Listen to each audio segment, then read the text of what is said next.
Amo, anong magandang CVT cleaner? Ano pa ba? Eddie Kobe. Ito naman yung palagi nyo nakikita sa mga shop. Kaya ito na rin yung ginagamit ko ngayon.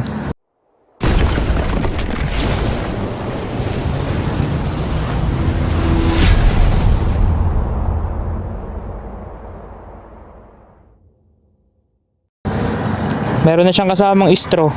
Joke lang mga boss, di yan straw. Extension yan para hindi kayo mahirapan mag-spray.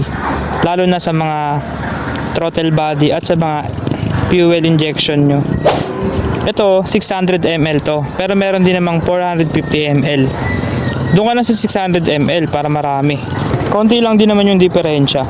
Yung 600 ml kasi nasa 290 lang. Yung 450 ml nasa 240. Eh di dito ka na 'di ba sa 600 ml para malaki tsaka marami. Mga boss amo, basahin nyo pala dito, mayroong instructions para di kayo mahirapan sa paggamit. Yan, spray lang natin mga boss amo.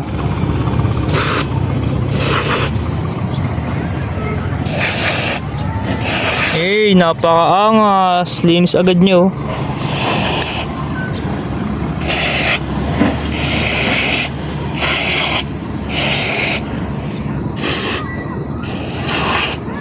Tanggal talaga yung mga dumi.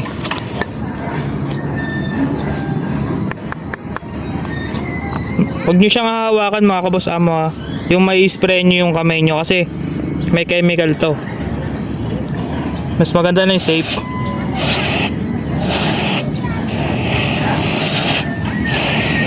Di lang ako nakapagdala ng brush, pero mas maganda yan kapag binabrush para sobrang linis niya.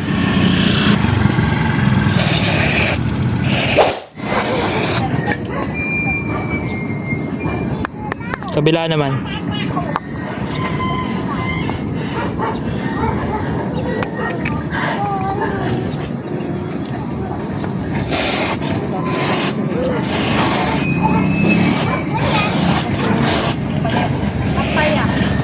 Nagmumukhang bago guys oh.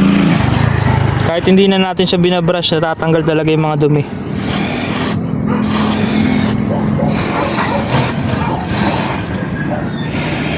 Siguro guys, yung ganito kalaking CVT cleaner, sobra na to.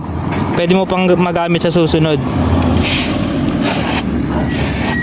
Siguro mga 2 gamitan to.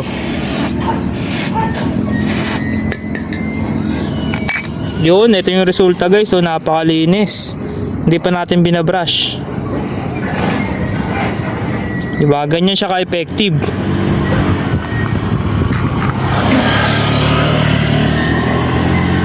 Napakalinis oh. Syempre after nyong linisin to mga kaboss amo, babanlawan nyo siya ng tubig. Tapos papatuyuin nyo. Pwede nyo siyang hanginan kung meron kayong compressor. Pero kung wala, kailangan tuyong-tuyo siya bago nyo siya isalpak sa mga motor nyo. Ano, nasagot ko na ba yung tanong mo? Kung ano yung magandang CVT cleaner? Yan lang mga boss, Kobe. Syempre nasa yellow basket natin yan kung gusto mong umorder.